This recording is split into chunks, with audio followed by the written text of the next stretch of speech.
welcome back to Final Friday, where I go through my records and I talk about why I love them.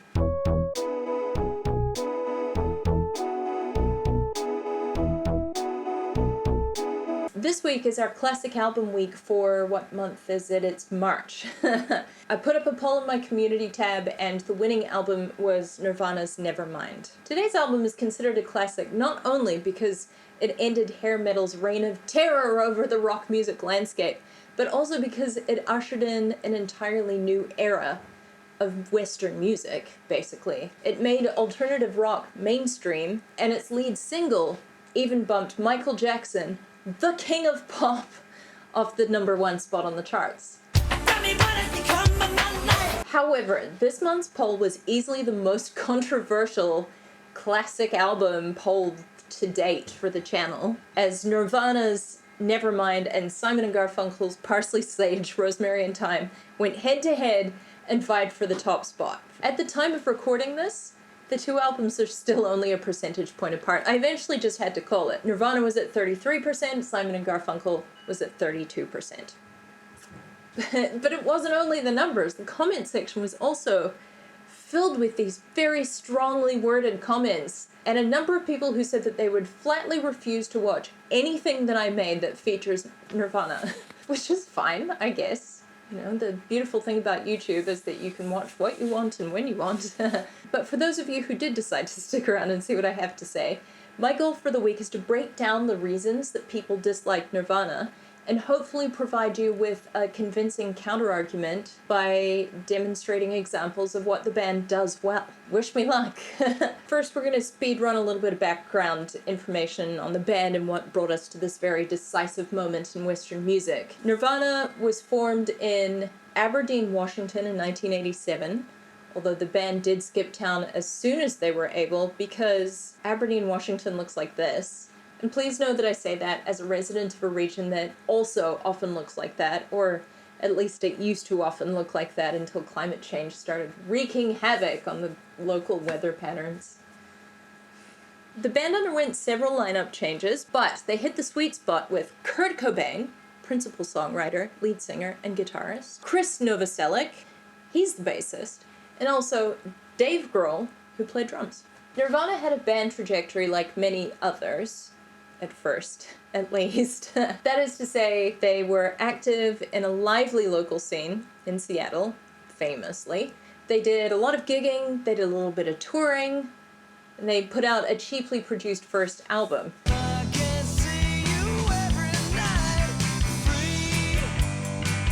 The point where their narrative diverges from that of other bands, most other bands, almost all other bands, is that their second album blew up. Not only the local scene or the state or the country, but Western music as a whole, as we covered in the introduction. Nevermind, which was released in 1991, was an unexpected success. We weren't prepared for it, and it's never been a main goal of ours. You know, we really don't care about anything like that. We just want to put out a good record. By the beginning of 1992, they were selling 300,000 copies a week of this album, which was propelled by the advent of the music video. It's not to say that they invented music videos. They'd been around for about 12 years so far. We're not going to go into the history of music videos. That look just there was my brain going, let's talk about music videos some more, but now is not the time. It was certified diamond and has since become one of the highest selling albums of all time. I'll put this down so I don't get my fingerprints all over it.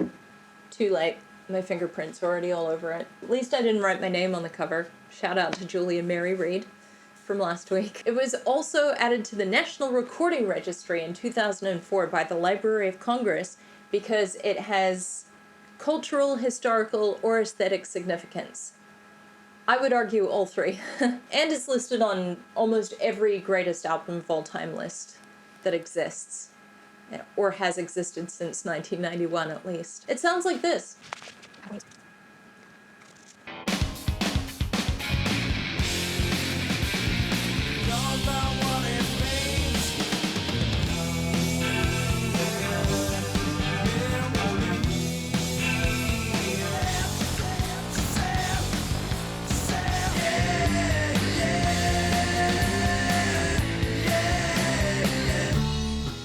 and me haven't seen.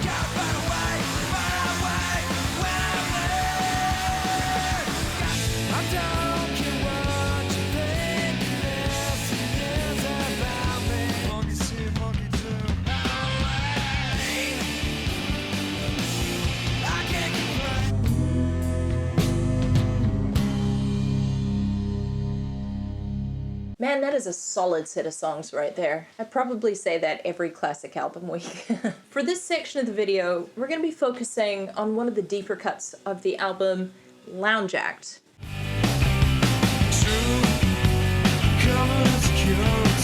It's not one of the big singles, but it is one of my favorites, and hopefully by the end, it'll be something that you can enjoy as well. The first thing I'd like to cover is a complaint that is often leveled against the band, and that is that the music is too simple, it's lacking complexity, it's kind of boring. We're going to open by examining the sort of harmonic foundation of the song. And to do that, we're going to have to cross now to our piano correspondent for some chord time! Hello! Welcome back to Chord Time! I love a good chord time! You'll find that a lot of modern music, pop music that is, centers around a 3 or 4 chord loop. So, for example, Espresso by Sabrina Carpenter features these 3 chords exclusively. Verse, chorus, everything.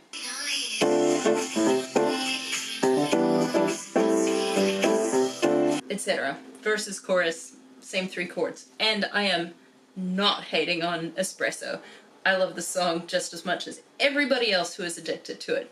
Those 3 chords work. However, that's not what Nirvana's doing. They're doing something really interesting in the verse, where the guitar appears to be playing a major B chord, while the bass is outlining a minor B chord.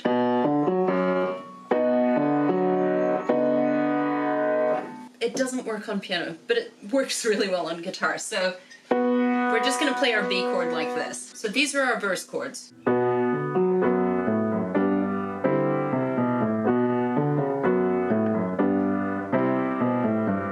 That's what we have in the verse. Very nice. And then at the chorus, we have this progression that feels like very 60s pop. It goes like this.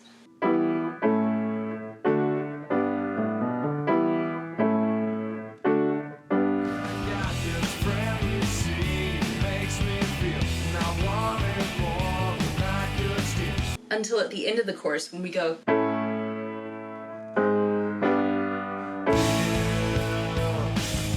Cool little chromatic descent there, that's very creative. So we've got a set of verse chords that are doing some kind of unusual things, unconventional.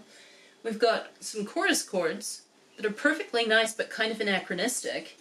And then at the very end of the chorus we've got this slightly unusual chromatic descent. That's not overly simple. You know who's... No. We're not going to take this opportunity to dump on Taylor Swift because we are bigger than that. I'd like to have a look now at the melodicism of the song. I don't even need to will it Beatles, yes it will, for this episode, because we know that Kurt Cobain was heavily influenced by the Beatles in his songwriting. The fact was, Kurt was a huge Beatles fan, and very much in particular, a John Lennon fan. None of the other grunge musicians could really say that.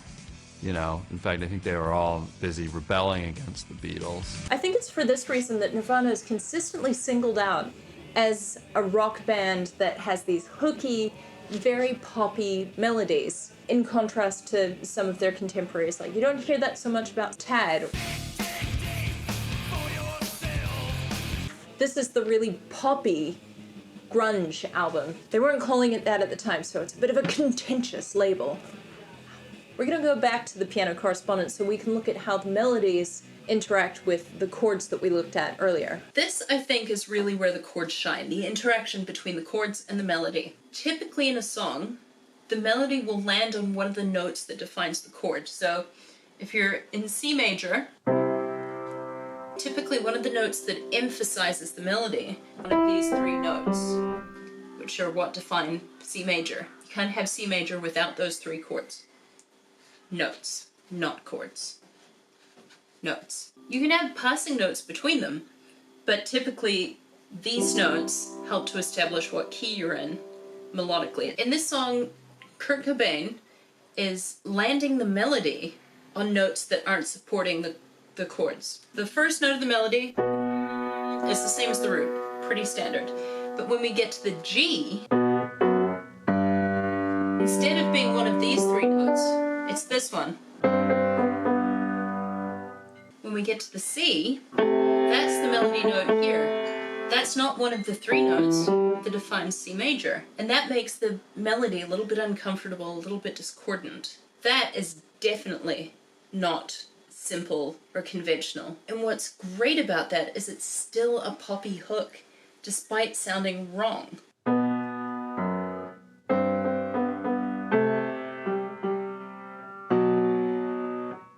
Really lovely. It becomes much more conventional at the chorus.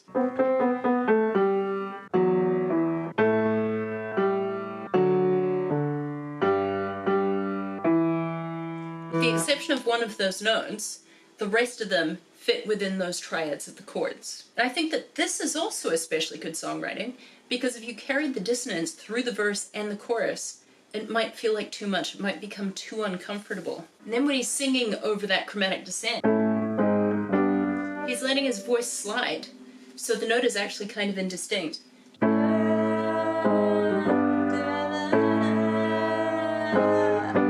It slides down as the chords slide down, but it's slightly lazy, and it's deliberately lazy. It's a stylistic choice. A stylistic choice that I love. Back to you. And if you happen to feel like all of those things are very nice, but the style of their music really gets in the way of the song, then let's translate it into a different genre.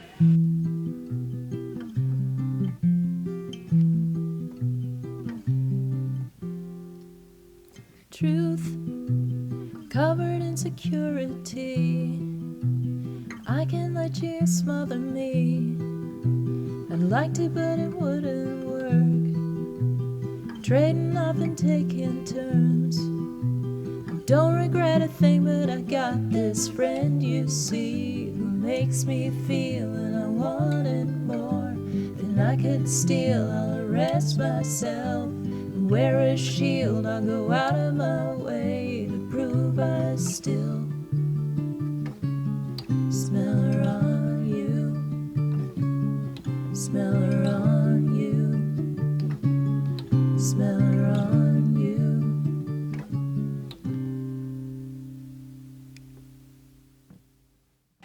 I think the songwriting still holds up. And we're not looking at the song on a plane today, but that was actually my second choice of songs to look at, because if you don't think that Nirvana's chords are complex or interesting, listen to this one. That's a really complex chord. That's not just a major chord, I don't know what it is. And we're not covering it today, so I can't tell you what it is right now, but suffice to say, that is a complex chord. They are capable of complex chords. Anyway, back to this song. The second complaint that I see quite a lot online is that the musicality of the individual band members isn't particularly strong. That is to say, they aren't great players of their instruments. And to some extent, I take issue with that claim. Have a listen to the bass line that opens this song and runs throughout the verse. Now, you've heard it, but we have a bass correspondent, and she's had a couple of weeks off now, so let's get her to play it as well. And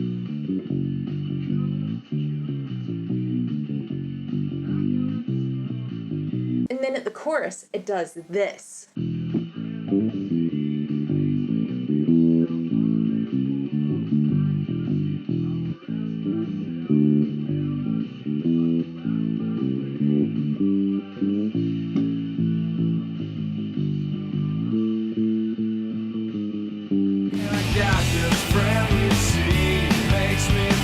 Wow. You know, I've learned a lot of bass lines for this show, and that was legitimately one of the hardest. I mean, I've Got a Name by Jim Croce. There was a lot going on there. I did the hair bass line. This, I thought, I'll just learn this quickly, fire off this take, and then get back to whatever I was doing. This has taken me ages, not only because it's very melodic and there's a lot going on, but also because I was learning it like this.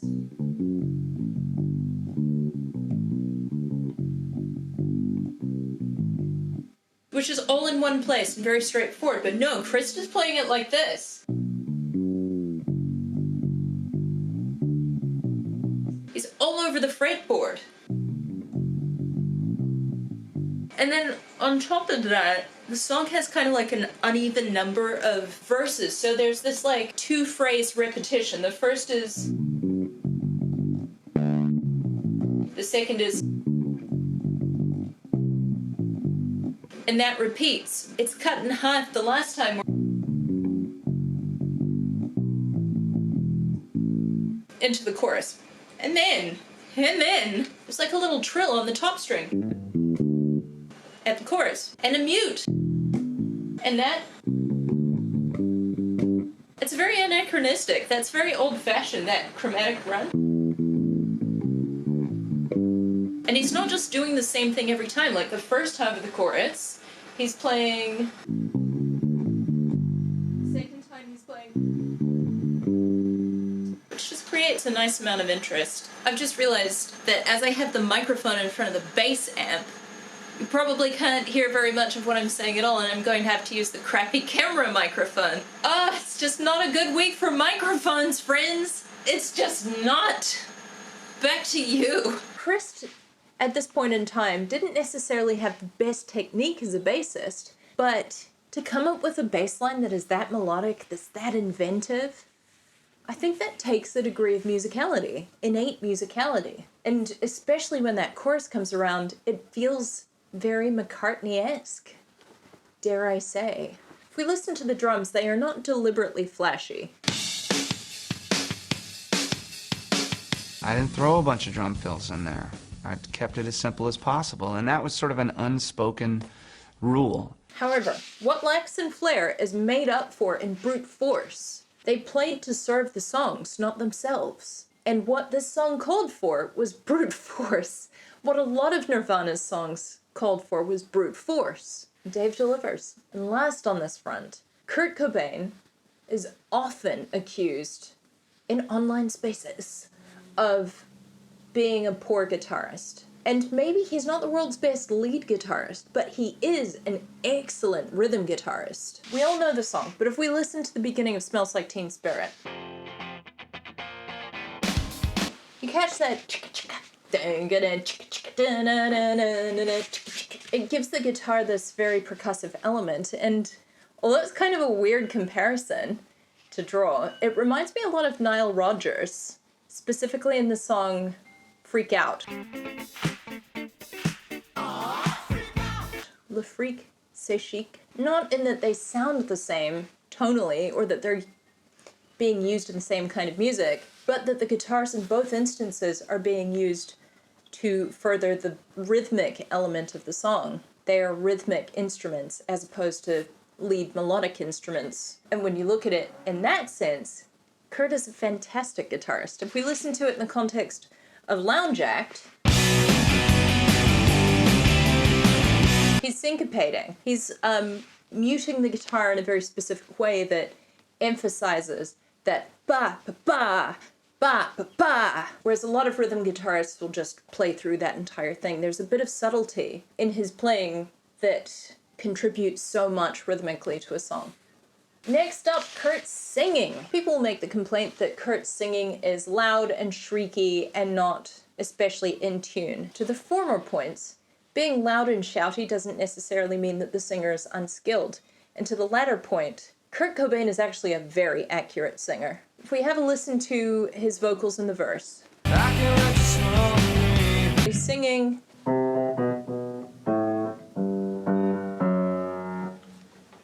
those notes, and he's landing on them pretty precisely.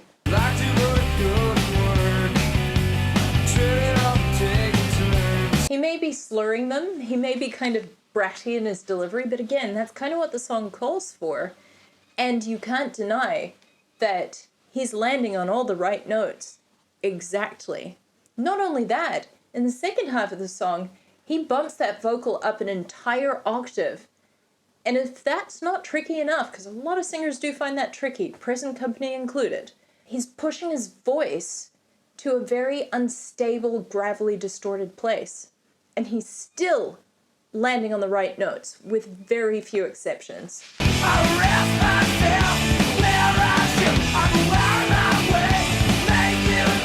Those notes are correct. There's a lot of distortion around them, but they're accurate. He is singing the right notes. The amount of rasp and gravel in his throat, for someone that had such good pitch and such a beautiful tone in his throat, it just sounded like he was boiling nails in there. He just got on that microphone and just started singing, and it was very natural, wasn't forced, and he could really push it too, yeah, and he was channeling something, some kind of energy. So if you're able to step away from the he's just screaming and listen to musically what he's achieving, it's actually really impressive. Certainly not anything that I can do. It's time to talk about the lyrics. Some would argue, many would argue, that Kurt Cobain's lyrics are nonsense. They're completely devoid of meaning. And I would like to take a second to point to John Lennon, because often the same complaint is leveled against him. He makes that accusation himself. He says his lyrics are totally meaningless. And if you read them line by line,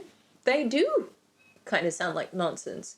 They do kind of feel meaningless. However, when taken as a whole, often I think those lyrics, those same lyrics, paint a much clearer picture of something else. Even if it's only achieved subconsciously. No, especially if it's only achieved subconsciously. And the same is true of many writers who are considered to be great. Like, take James Joyce's Portrait of the Artist. If you take a single line out of that book, especially at the beginning of the book, it comes across as absolute nonsense.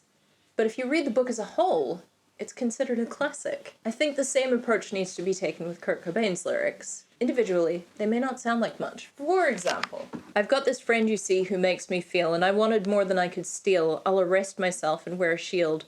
I'll go out of my way to prove I still smell her on you. That's the chorus. And you look at that and you go, what the hell? But if you listen to the entire song, the lyrics paint a portrait of an intense and possibly kind of codependent relationship. Like, you understand the spirit of the song when taken in its entirety. And honestly, what good poetry tells you exactly what it's about on the surface? The other thing to say about Kurt's lyrics is that, much like his guitar playing, they serve the song. They are lyrics that feel good and sound good when they're being sung. I think it's actually kind of brilliant that they have that quality and they tell this cryptic story. And I was very gratified to find that one of the higher-ups at Rolling Stone agrees with me. A lot of what he wrote had to do with the sound of words, communicating something inside those words that wasn't necessarily a reflection of the spelling or the grammar. The last complaint against Nirvana that I would like to address is that of their arrangement. The argument is that Nirvana has taken the Pixies' approach to song arrangement, namely, be quiet in the verses, be loud at the choruses, and run with it. This is true of many of the songs. You can hear it in Lithium. That's okay, my will is good. You can hear it in Bloom.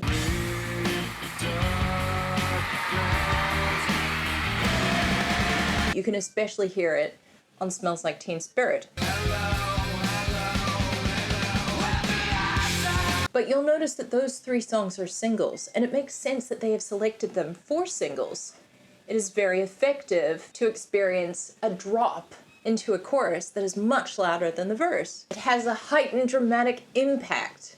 You get it. However, most of the songs on the album are not like that. And you can actually see it in the grooves on the record, which I'm finding very entertaining because I've only ever listened to it on CD or streamed. But you can actually see that. But most of the other songs on the album aren't like that. And as a whole, I think that the album's actually quite diverse. Lounge Act is one of a number of mid-tempo songs on the record, and I actually think it's very well arranged. The first half establishes what the song is about, musically speaking. And side note, it has such a good chorus. I love this chorus. I think it is a sign of what a strong album this is, that is one of the buried to the bottom sleeper tracks. A great song. The second half of the song takes what is established in the first half and kicks it into a high gear. They've introduced us to what the melody and the chords sound like in the first half, so it's so thrilling when it comes back as this transformed beast of a thing. It's quite spectacular. Some of the arrangement choices that I especially enjoy are that in the first half of the song, we've got a very clean guitar tone.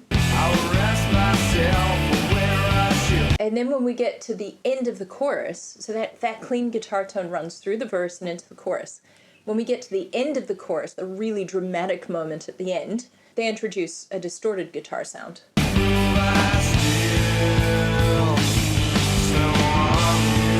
In the second verse, we still have that clean guitar tone, but there is a very light undertone of that distorted guitar. They bring that through from the chorus. When we go into the last verse, the guitars are fully distorted.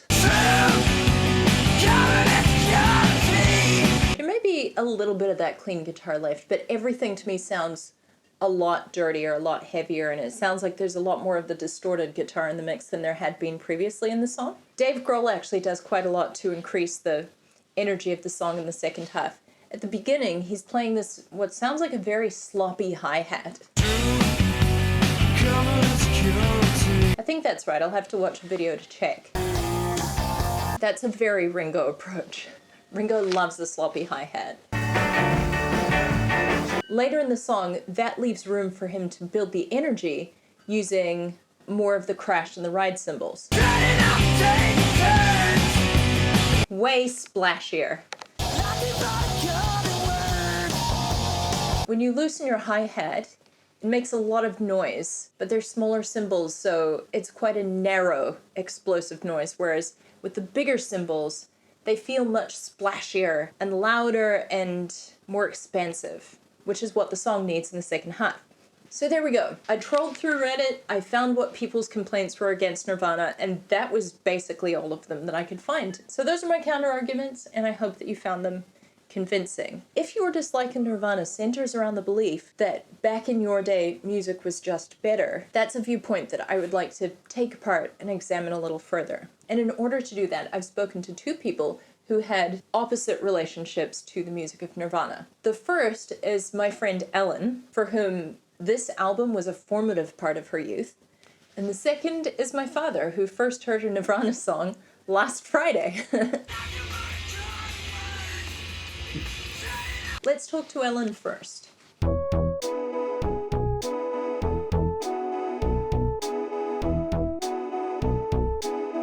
What's your relationship to Nirvana? So first heard probably through my brother. He had the CD and I borrowed the CD one day. Having heard it through the door of his room, Yep. fell in love with it as well. Yeah. So How old were you? Teenager? Yeah. 16 maybe? 15, 16, 17? I've seen him described, Kurt Cobain, this is, as the spokesperson for Generation X. Would you say that that was accurate at all? My personal experience, he was definitely representation of Generation X. My social circle really hailed him. Okay. And yeah, he was, cool guy, pretty sexy. What came across was that there was a person who did not care much about how other people talked about him. That was considered to be cool. Grunge was not clean and slick. Grunge is... By definition. Dirty. Yeah. When I hear it on the radio now, I feel really energized and excited. Yep. It just gives me a boost for the day. To this day. Still, yeah. Do you feel like it's angry music? I think it's oppositional music. Nirvana was against what's normal, what's socially accepted. Yeah. And for me, I think that's the teenage spirit. I mean, honestly, that song is just representing, I think, a lot of teenagers' feelings definitely. about the world. The album is featured in essentially every list of the greatest albums of all time. Do you feel that this album is deserving of that status? Yeah, I think so. I think because it had the impact at the time.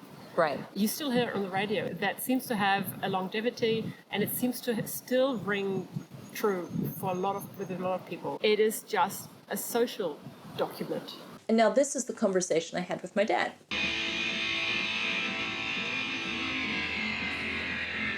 Right, Dad, what did you think of that? Not a lot. How would you rate it out of 10? Goodness. Oh, solid 2. Do you feel it had any musical merit? I quite like the very ending with... The bit where it stops? Did my face give that away? There's that descending thing at the end. But generally speaking, it's not something... I would never listen to it for pleasure. Okay, right. This will upset a few people, I'm sure. What I heard was shouting, right? I could not isolate a word, so I don't know what the song was about, what he was singing. It was just somebody screaming. I couldn't isolate a melody. There was just noise. So there was a lot of background noise, people with instruments making a lot of noise, and a guy shouting. That's about what I heard. My follow-up question is actually 2 follow-up questions. You like the Beatles, yes? Yes. Okay, good, because you've got a brain in your head. What did You're you... not biased, are you? No, not at all. What did your dad think of the Beatles? Oh, he hated them. So the TLDR of all of this is that music is subjective and we like what we like. However, I think the person who is able to find something to like in a broader range of music has opened themselves to the possibility of falling in love with new music again and again and again. Whereas the person who is steadfastly clinging to their belief that new music just isn't very good anymore has a much narrower pool of music to draw from. And I'm not here to tell anyone which of the 2 groups they should belong to. I just know that I would rather belong to the first. But I'd like you to let me know what you think. Was music better when you were younger? Or is it just that modern music needs to be found and listened to differently? Please, kindly, let me know in the comments. Fight with me if you will, but be nice. Just as long as you're nice about it, I'm here for a bit of lively discussion. Some people aren't nice, and I'm gonna be honest, it really bums me out. And speaking of bummed out, if you're feeling disappointed that Simon and Garfunkel lost this poll, never fear. Next month's classic album poll will be between the runners-up of the previous 4 classic album polls, so you will get a chance to vote for Simon and Garfunkel again, and best of luck to you. But for now, that's it from me. If you enjoyed this episode or you would like to support any of the weird things that I do, I'll leave a link in the description to my Buy Me a Coffee page where you are most welcome to make a donation. If you wish, I would like to extend my heartfelt thanks to everybody who has made a donation or signed up as a member for sponsoring today's episode. I really appreciate you. And also to those of you who bought some prints on the Buy Me a Coffee page. Thank you very much. That made me feel very validated in my capacity as an artist. I hope you like them. If you're curious about what any of my original music sounds like, I'll leave a link in the description to that as well. Otherwise, thanks for hanging out with me. I'll see you here next week. Have a great weekend! My goal this week is to teach you to appreciate it, even if you don't like it. I will watch your episode. Simon and Garfunkel. Oh man, I just put my toe on my mug. Yuck. Recording registry in 2000 I mean, especially... What? Why is my body rebelling against me? Alright.